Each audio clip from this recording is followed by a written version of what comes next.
Humanity is going through difficult moments like never before. We have lost our loved ones with a glimpse of an eye like never before. Our lives have been affected dramatically like never before. Our relationship with our Creator will never be the same like never before. Our priorities in life are dictated to us like never before. Our freedom is no longer in our hands like never before. And life will never be the same after these difficult moments. Join our live Ramadan show like never before with Hatim Al-Abdissalam and engineer Muhammad Farouk on Oman FM, your nation station, every Saturday till Thursday from 1 to 2 p.m. to discuss our lives like never before. Bismillah ar-Rahman ar-Rahim. Dear brothers and sisters, welcome to the Nation Station. I'm your host Hatim Al-Abdissalam. Assalamu alaikum wa rahmatullahi wa barakatuh. Welcome to your show Never Before. And joining me in the studio is engineer Muhammad Farouk. Assalamu alaikum, Muhammad. Wa alaikum assalam wa rahmatullah. How are you today? I'm great. What about you? How's the family? Wonderful. And how's fasting? Fasting is going fastly. So, Muhammad, today we have something that concerns all parents out there. Mm-hmm. You know, Muhammad, the pandemic has arrived in our homes suddenly, Mm-hmm. and nobody has expected this to happen. And even though that we heard that it started spreading in China in the beginning of 2020, but we never assumed that one day it's going to spread and reach to our lands. Mm-hmm. And it has. So there are so many challenges that we spoke about before Mm-hmm. in regards to the pandemic. But one very important aspect or a challenge that is keeping the parents awake is their kids at home and their educational future. Mm-hmm.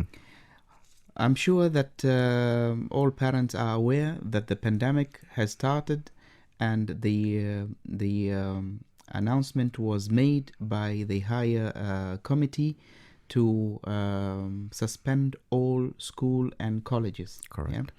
Some of the school they went forward and became proactive, and they encouraged the online platforms Mm-hmm. so that studying can continue with students.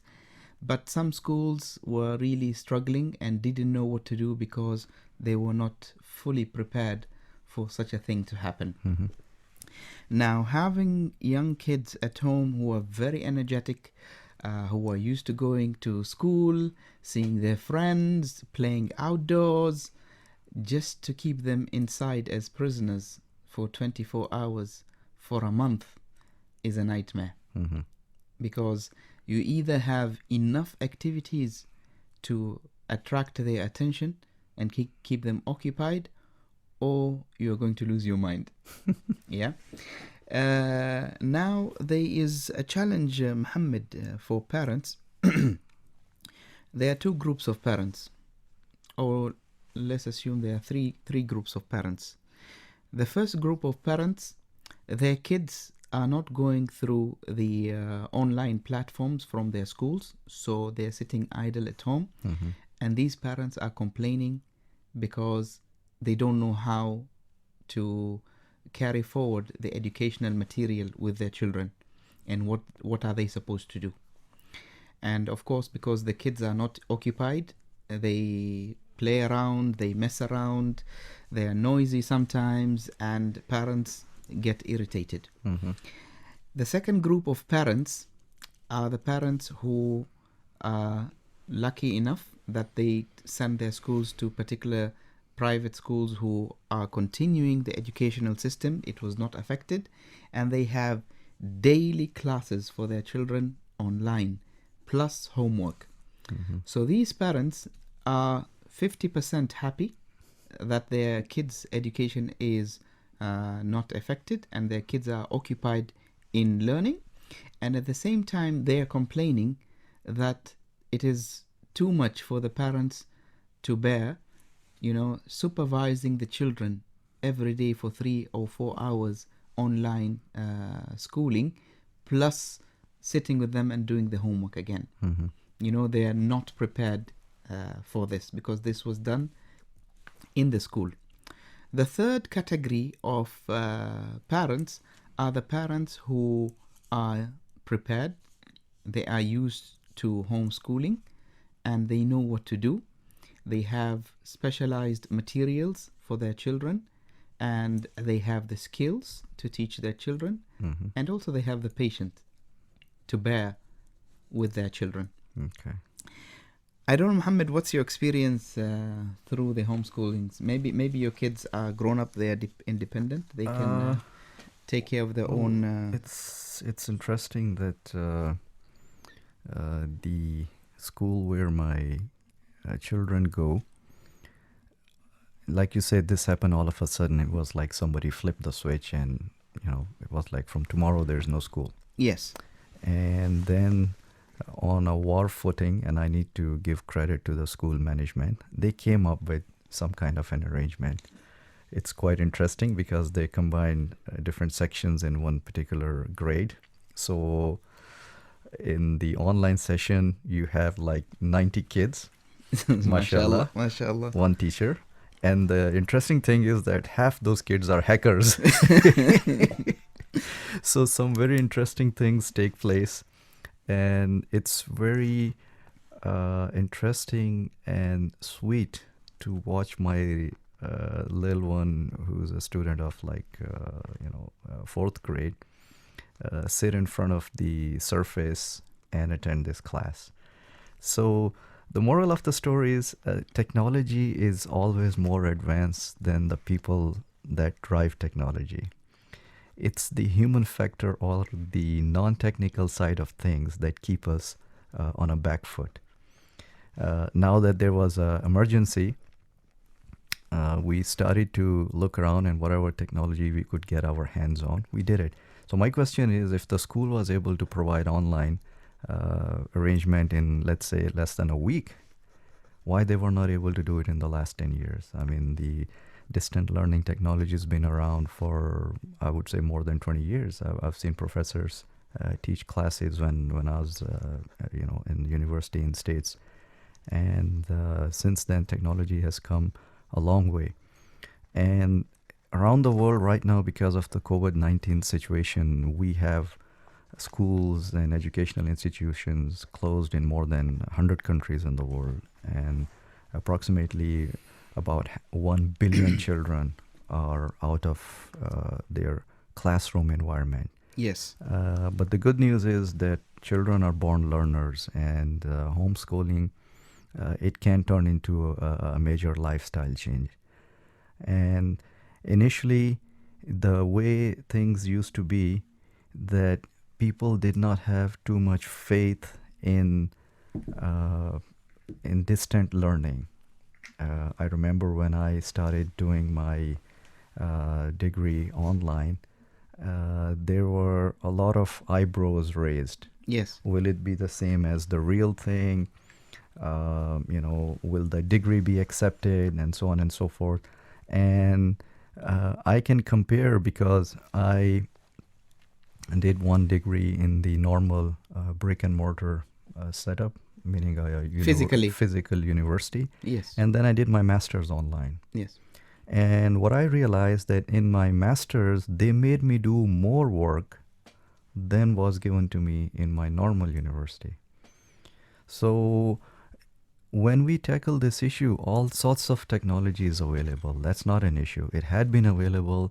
It was just never used. So it was a cultural thing. Like, as an example, we've got mobile calls for a long time which are available. But it's only these apps which got us in the habit of using those things by making them fun, by adding things to them, by giving us the power to customize them. So the uptake of technology is a personal thing. It's a human thing. It's not limited by what kind of gear is available or what kind of software is available online. And I think that education will never be the same again after we go through this phase of coronavirus. Once people who have gotten used to the ease and they have gotten used to the benefits, I'm sure they would not like to leave and go back to the old ways. Now, having said that, I'm not trying to say that they're totally going to disengage from the face-to-face interaction which is involved in a normal classroom environment. So I look at it as a blended approach moving forward. However, down the line, in not so far distant future, we're going to get used to this anytime, anywhere education or gaining or consuming of beneficial knowledge. So it won't be limited to where we wake up our kids early in the morning, we dress them up, we force them to eat breakfast, and then we hand them over to a driver who drives them, for X number of minutes or X kilometers and drops them in a physical building somewhere, and they spend the whole day there and then they come back tired. Everything else has changed in our life drastically. It is changing. So what makes us think that an education system which is from yesteryears will serve us, or I would say serve our children the way it served us or it served our parents? Yes. So this change was long overdue, and the COVID-19 situation is acting as a catalyst to bring about this change in a faster way. Yes, the funny part is that my kids at home, they were always looking forward to sitting at home, holidays, having a break from school. Every day we go to school, and now we want to have quality time at home. Mm-hmm. And when the pandemic started and they were forced to be at home, now after a month, my kids they came to me and they said, Dad, we miss school and we want to go back to school. And this brings to my attention that school is not only about the learning experience, it's about your friends, it's about communication skills, it's about a lot of things. Mm-hmm. The whole idea, the process, the discipline, and so on, that is all part of that educational system. Mm-hmm. Interacting with your teachers, face-to-face interaction. And I thought that kids being in this millennium, they are attracted to technology and so on. Mm-hmm. They would love the online schooling, but it turned out to be somehow the other way around. Mm-hmm. So I don't know, maybe this is different from one household to the other, but this is what I experienced from my kids. And I have noted down a few challenges that we are going through as parents, Mm-hmm. and we will discuss about them during the show. Well, I mean, one of the things is the screen time has increased, definitely. And Yes. this is something which is a big concern for most of the parents. Students, while we are very adaptive and we go for new things and we try new things, but it's difficult to go cold turkey and just flip a button and leave the way you used to do things for X number of years and adapt to the new one, especially for children.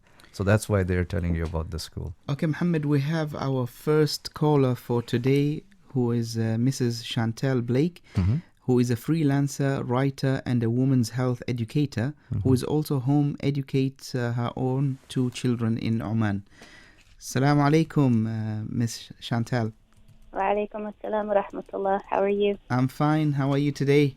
Alhamdulillah, I'm doing well, thank you. Thank you for being part of our show today. And today we're talking about homeschooling. Mm-hmm. As you know, Miss Chantal, that a lot of parents are going through the process of homeschooling now because of the pandemic.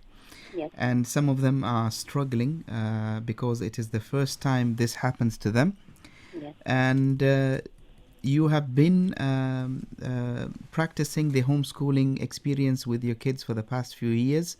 And can you please share some light on what is homeschooling and how it is done and what is needed to be done in regards to parents? Sure. I think it's important, firstly, to note that all of us are really struggling. Yes. This is not a typical scenario for a family, whether their children are in school or out of school. Yes. All of us are experiencing a kind of collective global trauma, in a sense. We're not allowed to go out. We're not allowed to see our loved ones and do the activities we normally participate in. So I think, firstly, to let people know that those of us who have been homeschooling all along, we're having a hard time too. This is not something like we've ever experienced before. But I do want to say that it's really important to realize that home is home and school is school. The idea that you need to replace or bring school home, it really is not an intuitive thought. Children have different associations when they think of home. They think of connection, Yes. they think of family, and they think of love.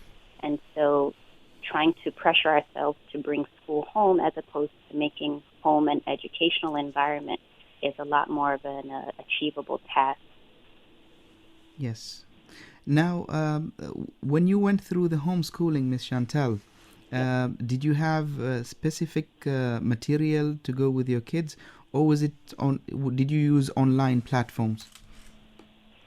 For me personally, I choose from different curriculums depending on the topic, and I usually pick the curriculum based on the strengths and the interests of my children and what teaching approach will work best with them. You know, education is a lot like shoes. It's not one size fits all. So it's really important to tailor an approach that is appropriate for your child's level of understanding, their learning style, and to really spend time getting to know what method or approach will best speak to that spark and that love of learning that you want to ignite in them. And how do you grade them, Miss Chantel? How are they graded in terms of comparing with other students who are going to school? That a lot of people ask me that. You know, because I'm with them every day, I know what they know and I know what they don't know. My concern is not necessarily to give them marks. My goal is to see their strengths and help to strengthen their weaknesses and to make sure they're progressing and developing in a way that is appropriate for their age and appropriate for their own pace of learning. So, for example, to speak about my own daughter, she's an excellent reader, and so her reading comprehension is super high. She loves reading all things and learns so much from reading, even on her own. But math is not as strong an area. So for me, grading her to say she has an A here or a C here isn't as important as just making sure that she has the tools of learning that she needs to learn whatever interests her and sparks her interest. What I meant, Miss Chantel, is, for example, you've been homeschooling your kids, let's say, for 5 years, and now they have to move on to the mainstream schools. The schools will want to know how they were graded previously so that they can allow them to enter a particular grade. Or once they finish high school, they have to be graded like everybody else, Like whether a they transcript. achieve. Yeah. In that case, there are online programs that you can enroll your children in, and it will make sure that there's some kind of outside assessment of their grades. So, for example, if I wanted to transfer my children into a school, I would need to enroll them into an online school for a period of time so that they could have a transcript, and then I can use that to transfer them into whatever school or even university they may want to attend in the future. Is there a challenge, Miss Chantel, in regards to the kids when not interacting with other children who are going to school? So do they ever ask, why don't we go to school like other kids? Yes, sometimes they do.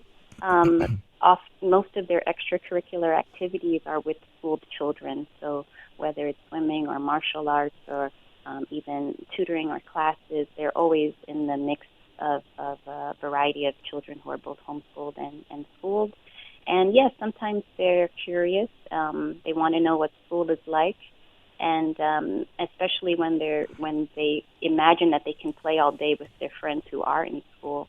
And so there are times that they are curious, but then we also realize that there are certain strengths to being homeschooled, and there's a lot of flexibility in what they have the chance to explore and learn and enjoy during their day as well. So for parents who are interested to go through homeschooling with their children, do they have to qualify themselves in any way or take short courses or, because I know most of the parents, maybe it's been 20 or 30 years since they graduated from high school, and Yes. maybe they are not really updated with the educational material and so on. So how do they do the homeschooling for their kids? Yeah, I definitely think for secondary school, there may be topics where you would need to seek out a tutor, so especially if your children are getting into advanced mathematics or science courses. But I would hope that every parent is at least able to give their children the support they need for elementary education, basic reading, writing, arithmetic, and not to neglect that life skills are a huge part of education, and it's another way that we can learn real-world math and management skills. So baking and cooking and just experiencing also is another level of education that we shouldn't neglect. But I definitely think that parents should know when they are in over their heads. Picking up a physics book after you haven't read it in a long time can be really daunting. But for lower level primary school children, elementary school children, I would like to believe most parents have the tools that they need to brush up and help their children and support them. My final question for today, Ms. Chantel, please bear with me, because this is very new to me, homeschooling. Sure. What will encourage parents to go through the route of homeschooling and be away from the mainstream schooling system? What would motivate Yes, parents? yes. I would say the opportunity to deeply know your children and what excites them, what their interests are, and what their aptitude is. It's also really great to have a day and a curriculum structured around what your family values and what your priorities are. That can vary from family to family. And actually, I think that our ability to connect with our children can be quite deep, but it's not for everyone, and I don't think people should feel any guilt that they can't be with their children all day long.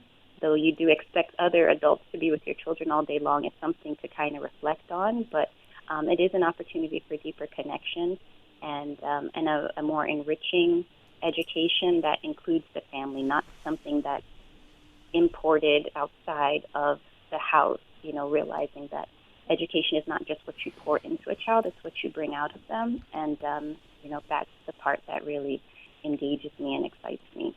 Thank you very much, Ms. Chantel Blake, for your insight on the topic. And Thank I you. hope to hear from you soon, inshallah. Take care. Certainly. Thank you so much. Thank you.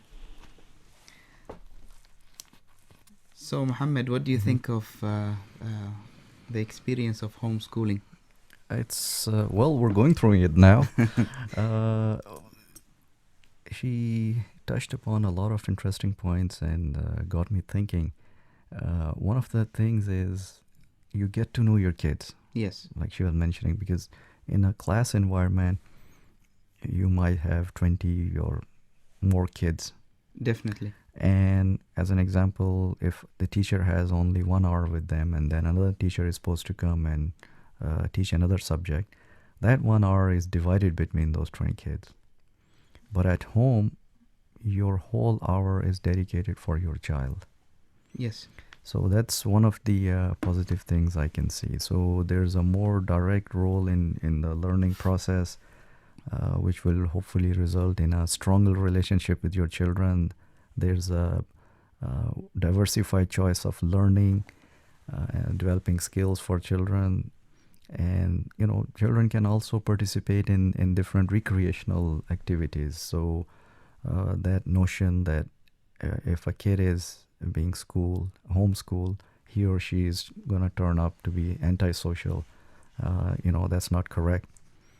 And the other thing you can see, you mentioned this briefly in the morning, if we do homeschooling, then there should be no homework.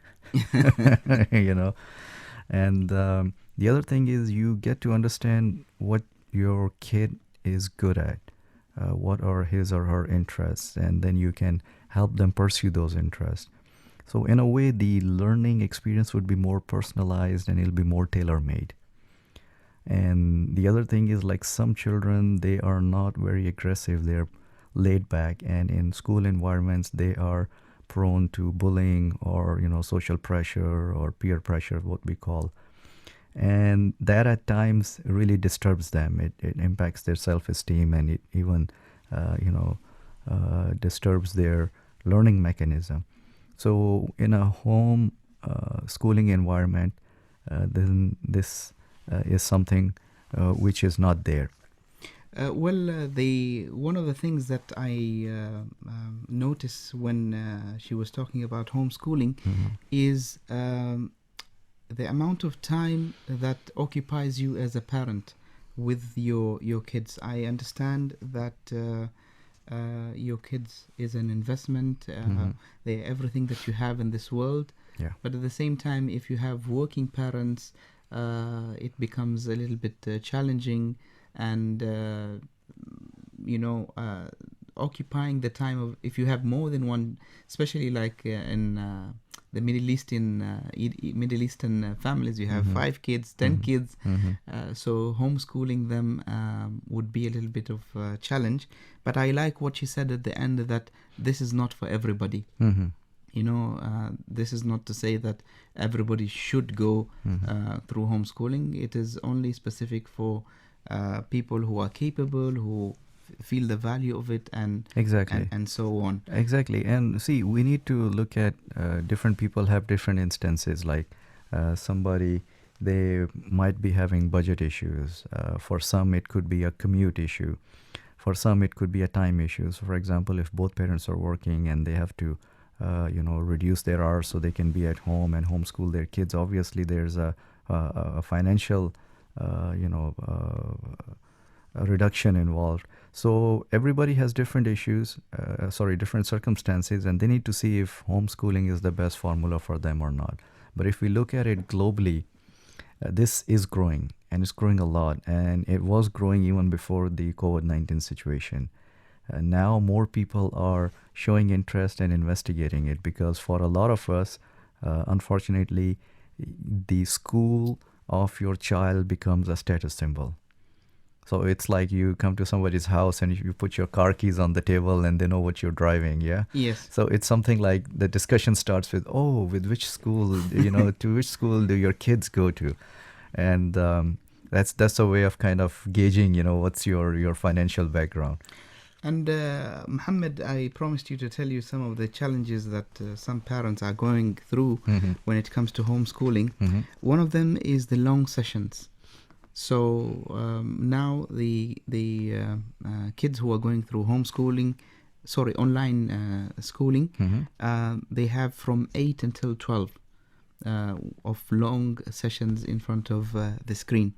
And then they get bored very easily, because you don't have that interactive environment like the classroom. You don't get to see the other students and so on. Okay, I think we have the other call online. We will continue this after the call. Our next caller is Miss Ilham Al-Maskari, who is Assistant Principal, Lower Primary in Ahmed bin Majid Private School, and a former homeschooling mom. Assalamu alaikum. Wa alaikum assalam wa rahmatullah. Sister Ilham, how are you? Alhamdulillah. Thank you, Sheikh Hatim, for the call. It's an honor to have you on the show, Sister Ilham. We wanted to ask you about the homeschooling during the coronavirus and using different educational platforms. Well, luckily for the world, hundreds of online educational platforms and resources existed pre-COVID-19. Hence, for some of us, it's really about using existing technologies, which Under different circumstances, one wouldn't have had the need or temptation to explore. Many of these commercial educational platforms which schools adopt today are also open for parents and homeschoolers, making accessibility to resources very easy, convenient, and quite often at no cost. To name a few, some of which we are using in our school, in Ahmed bin Majid Private School, as an example, is Study Ladder, Seesaw, and Google Classrooms.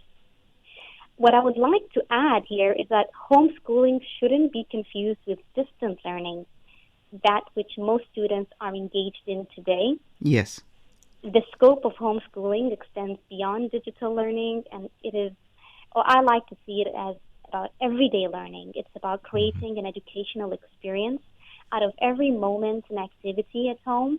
It is about enriching the learning experience and nurturing a love for learning.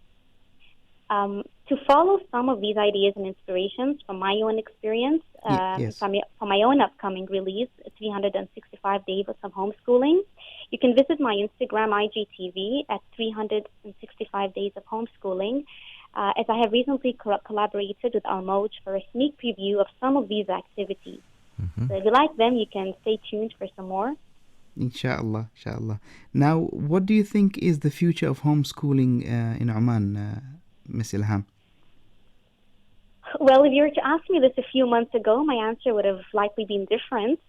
However, as most of us agree, COVID-19 and post-COVID-19 has and will change our lives in one way or the other. Everything from lifestyle to education itself.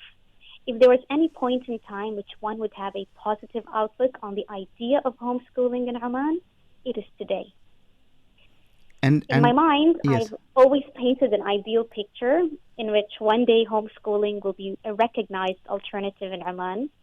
And I understand that it may not be the most appropriate option for everyone, and that it may take time for the culture to absorb homeschooling, followed by mandates and regulations, etc. Yet, when it comes to education, there is no one-size-fits-all, which is why I would hope that one day all concerned stakeholders, such as the MOE, homeschool communities, educators, parents, educational consultants, to name a few, can sit together in one table for an action-oriented discussion and to collaboratively build the homeschooling framework for the country. One does not have to reinvent the wheel here, and that exploring best practices in other regions in the world is also a starting point. But then it's worth noting that the term homeschooling can be interpreted and practiced in many different ways. And Yes. this variation allows to pilot homeschooling in multiple scopes and dimensions. One example would be, and I'm just making up this term, semi-homeschooling. That is, homeschoolers can be affiliated with certain schools which have introduced homeschooling paths, meaning they're homeschooled under the supervision of a conventional school. If you think of it in some way, it kind of mimics what is currently happening today, the distance learning and the digital learning, and then school suspension due to the COVID-19 lockdown. This can be considered as an unplanned pilot and an ideal situation in which opportunities from crisis apply. MashaAllah. Can I ask you a last question, Miss Ilham? What got you into homeschooling in the first place with your kids?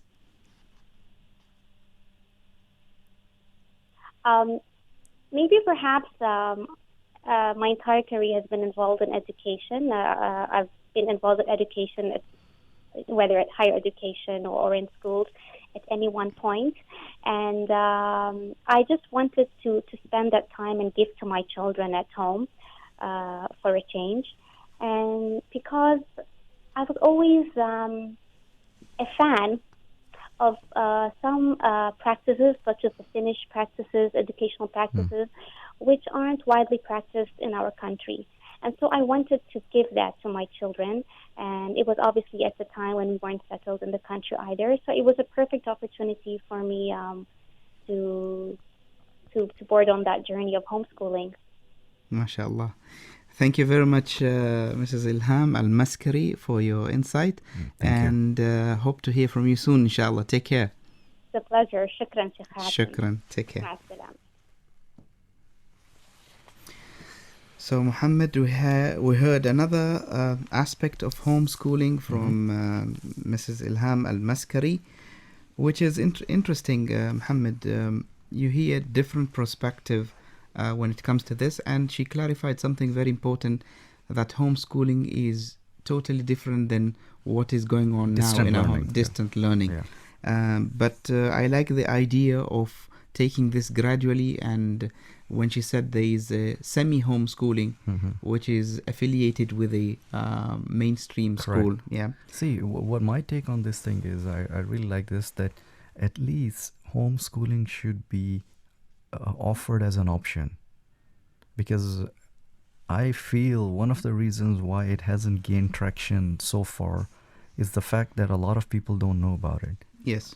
And then, there's some misconceptions when it comes to homeschooling. Like some people, they think it's only for people who are pursuing religious education. So it's something like an alternative to a seminary environment. Others, they feel that it's only for the wealthy and the highly educated people, and it's one step above the private schools. Some feel that it's only for special kids who are gifted and talented in a different way compared to the others. And others, they have this notion that, if we put a child in a home environment, he will or she will not learn the way, he or she would learn in a group. Okay. And I see this happening, Muhammad, in Muslim communities that are minorities in non-Muslim countries. Yeah. This would be happening a lot, especially now with the change in some of the syllabus, where some things are introduced into in the syllabus of the children where they are not in line with the Islamic faith. Exactly. Like same-sex marriage and homosexuality.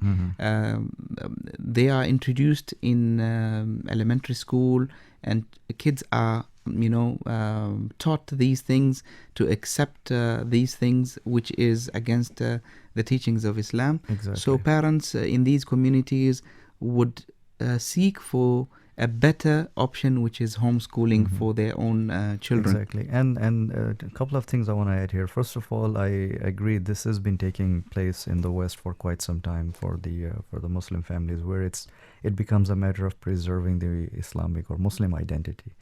And the other thing which is surprising is that a lot of people of other faiths, they are also concerned about the level and the environment of public schools.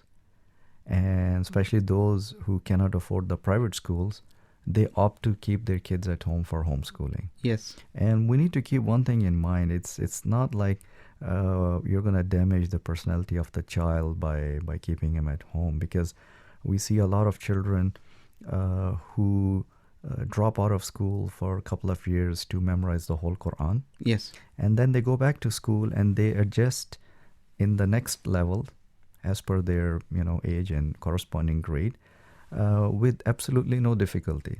So kids are very adaptive.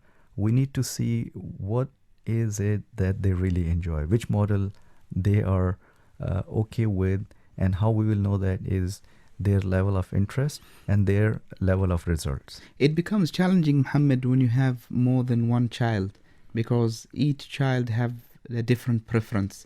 And you don't want to favor one child over the other. You don't want to spend more quality time with one child than the other.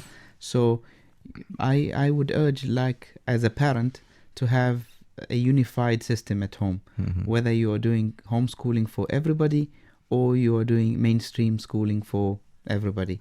And don't separate them, because as we know through psychologists, that the envy and jealousy between children can be even deadly. Exactly. And you don't want to show your children that you are favoring one over the other. I think we have our third call for today, Miss Habena, who is a teacher and a mom as well. Okay. Assalamu alaikum, Miss Habena. وعليكم السلام ورحمة الله وبركاته. How are you today? Alhamdulillah, I'm okay. I'm very good. Alhamdulillah. Ms. Habena, thank you for joining our show. We're talking about homeschooling today. And Yes. as you are a teacher and a mother, how is the COVID-19 lockdown with you?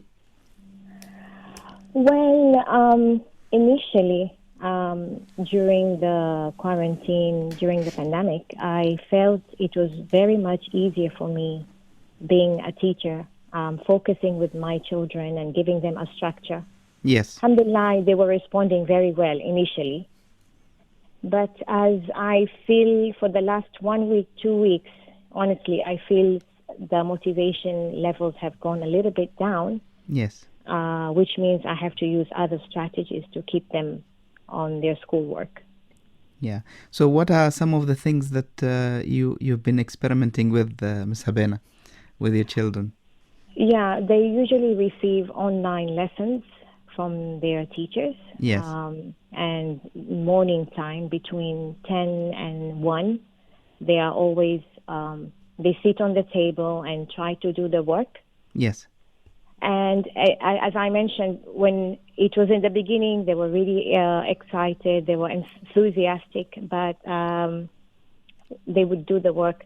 So I had to change that. And in the last 2 weeks, I've changed the subjects now to something different for them, something that they like and that they enjoy, Yes. to keep them engaged, to keep them busy in a positive manner. Yes. I understand, Ms. Habena, when you have older students or older kids, then they can depend on themselves. They can log in onto the online platforms and do their own work. But if you have younger kids who need your direct supervision, you have to sit with them. It is sometimes overwhelming for the parent. How's it working out on your side? Yes. When it comes to the parents, I feel with me it's a bit easier. Trying to supervise and trying to log in with the children.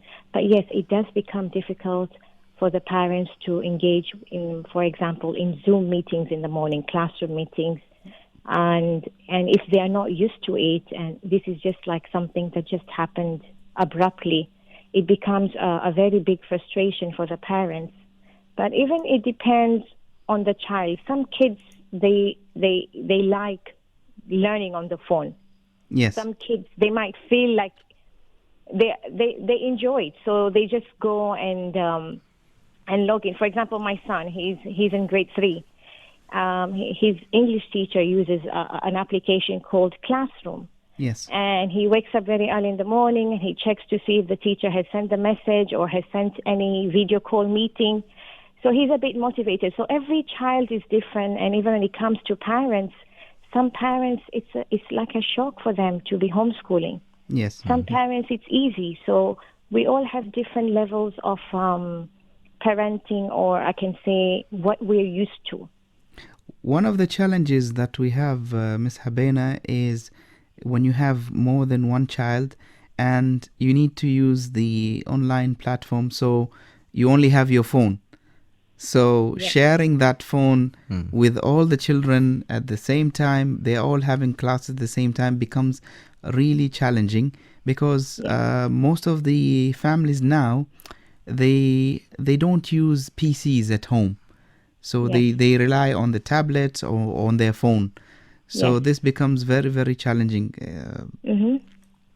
Yeah, I would suggest to those kind of parents, if you're only having one device for learning, maybe to give a certain non-academic subject, a life skill work to do, instead of waiting for like 2 hours for that phone that needs to be available.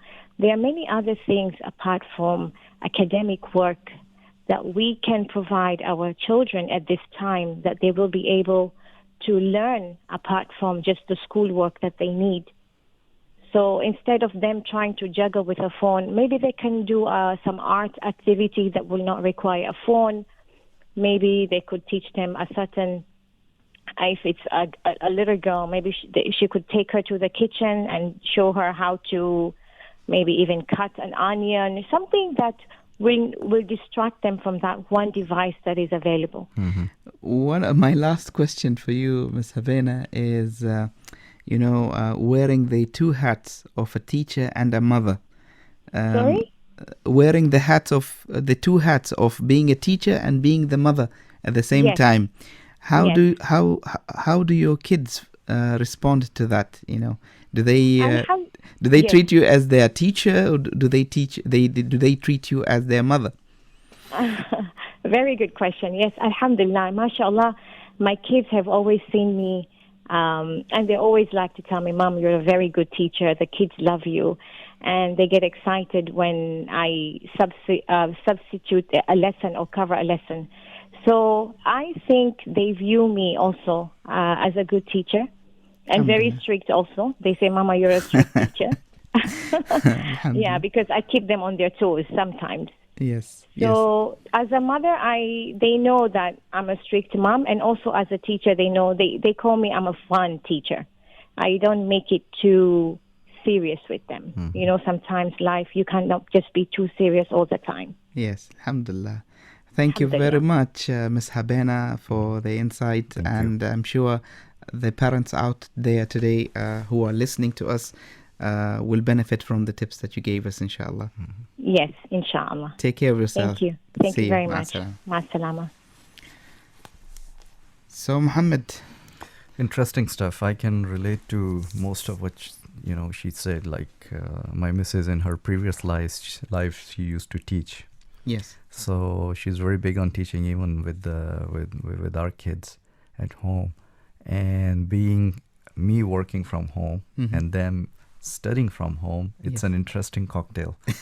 I get to see how challenging it is. And one thing I want to add, they generally, because of the whole environment, because of the changes in our behavior and rewiring of our minds, attention spans are going down. Yes. Social media is one cause, and there are other elements. So even with the current generation, children who are going to school, I don't expect them to sit there and focus and absorb what is being delivered to them for 40 minutes, 45 minutes, or 1 hour. I think we need to give them more breaks. Yes. For them to properly absorb that content and then to ponder upon it. Muhammad, we as adults, we cannot spend in front of the screen more than 15 minutes listening to one person speaking. Like a lecture or a talk. What about the kids? Exactly.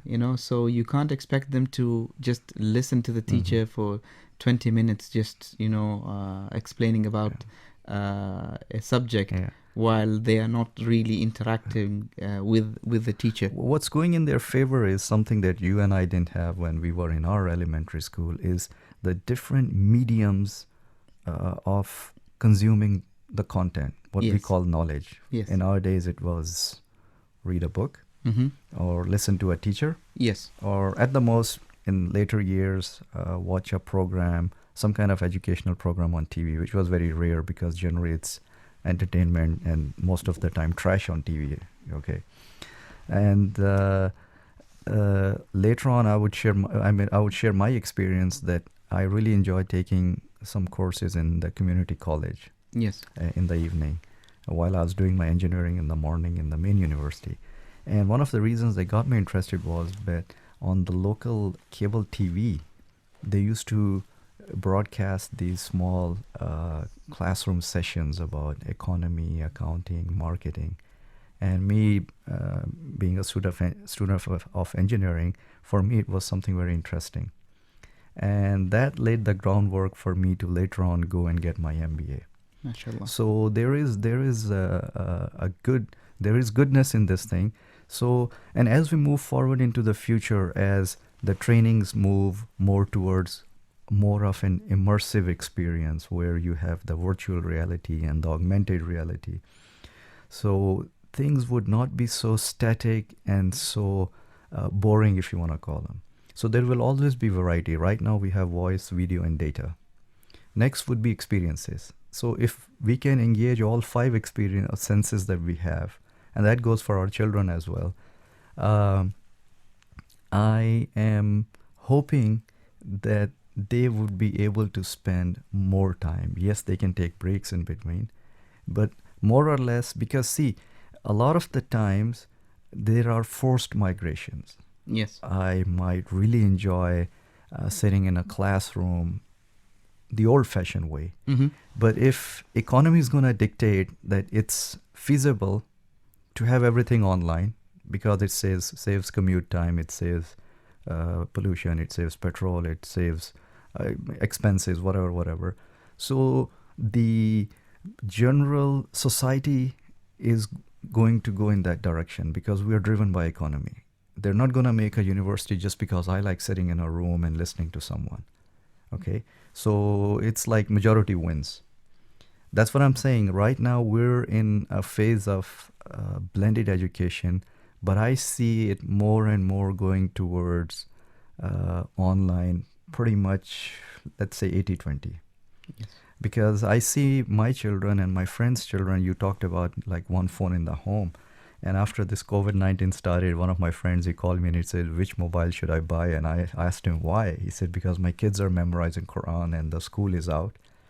And I don't want the three of them fighting over the same phone. So I need to get more devices. Okay. So from the, like you said, from the desktops to the laptops to the pads and to the mobiles, these are just channels or mediums of transmitting knowledge. And whatever direction they take us in, as a majority, we would follow. Yes. So I think education or knowledge gathering will become more and more interesting and exciting. And by the way, that goes for the educators also. The role of a teacher is going through a huge transformation now, from being physically, exactly, from being the delivery person of the knowledge to the facilitator, and now to the co-creator of the content. And I think it's not even easy for the teachers themselves going through this pandemic and learning about this technology. Exactly. Maybe some of them, they've never used it before. Exactly, it's a learning curve. It's a learning curve, Yeah. and it's good for everybody. Mm-hmm. I just wanted to touch on working parents. I know during the pandemic most of the people are at home, Mm-hmm. but you have parents who are in the front line, like doctors, nurses, policemen, and so on. Mm-hmm. They are not at home with their children. Right. So my urge is for schools to facilitate a way that they can help these parents who are not at home at the moment, so to have flexible hours for them, or recorded session, or Exactly. any way, or any other way. And then you have government schools as well, which are still on hold. Some of online platforms are there, but nothing is yet very clear on what is the way forward. Mm-hmm. And many students are really worried and concerned, and No, parents I'm sure. concerned. I'm sure they must be working on it, because as far as the network and the backbone is concerned, most of the work is already done. Yes. In terms of the front end, providing students with economical devices and getting them into the new mode of operation, this would be done. Like we are facing it now on a ad hoc basis. That would be more planned and more permanent, but it has to happen. Yes.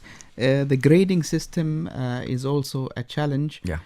Where at the moment, Mohammed, I am sitting my exams, my online exams through the college, and it is multiple choice exams, but it is very difficult to grade students in these circumstances, because the institution has to trust that the person sitting the exam is the student himself and not someone else. By the way, now there are online monitoring systems as well, Yeah. where they monitor you when you're taking the exam to make sure there are no books open, and there's Which are not implemented yet. not so, implemented yet. yeah. But in some places, like in states, I know for sure they're implemented. Yeah, and we're they're using moving towards that, inshallah. Mhm. And also, I would like to mention the safe online platforms for this learning.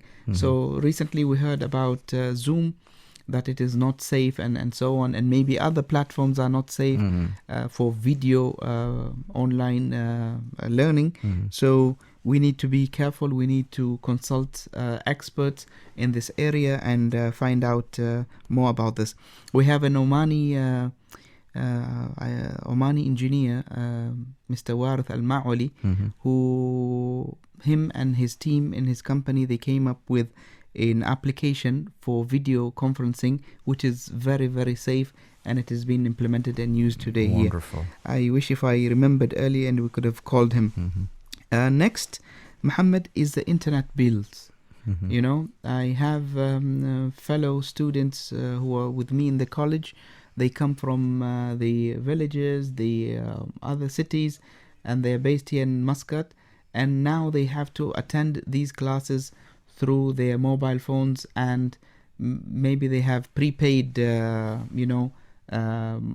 SIM cards, and it is consuming a lot of their data. And this has become a challenge as well. Well, I'm sure the local landscape, the regulators, the operators, they'll look at this opportunity and they'll come up with packages which can entertain such instances, you know. And also, I would urge parents to brush up on the skills of communication skills of their children while they're at home, for bonding with their kids, to have the one-to-one sessions, to talk to them, to explain to them, to play with them, which is also something that can be replaced because of the school activities are not happening now. Exactly. So the parents can play with their children. Yeah, combine education and entertainment and provide them edutainment. Yes, and kids' learning experience, like Sister Ilham and Sister Chantel mentioned this, the kids and Miss Haben as well, the learning experience, it shouldn't be only about the studies in the books. It can be anything. You know, you can go out to the garden and experience how to grow a plant. You can do recycling. You can, you name it. There are unlimited things that you can do with your children to keep them occupied. I know parents are on their toes during this period, and they're praying day and night to go back to work, and not to have this burden. But guess what? We are stuck with this. We're stuck in this with our children. We have to live with it. We accepted to be parents in the first place, so we should take the responsibility of our children and take care of them. Exactly. Yeah, I would like to say, when it comes to homeschooling or distant learning, please don't confine it just to reading, watching video, audiobooks, attending lectures, webinars, and, like Zoom sessions, but make it more personal. Get into skills, whether they're soft skills like team building, communication skills, leadership skills, problem solving, or whether it's hard skills like, I don't know, you said going to the garden and growing a potato, or frying an egg in the kitchen in the supervision of your parents. So all these things will beef up the database of our children in a good, positive way. After all, they're our best investment. Islam tells us that after we are gone, our deeds end, and except for 2 or 3 things, and one of them is a righteous child who prays for us. So if we do their grooming in a really good way, it's best for us. So we should be greedy when it comes to their grooming. Dear listeners, thank you very much for tuning in on our program Never Before with me, Hatem Al-Absalam, and Engineer Muhammad Farouk. Assalamu alaikum wa rahmatullahi wa barakatuh. Wa alaikum assalam wa rahmatullahi.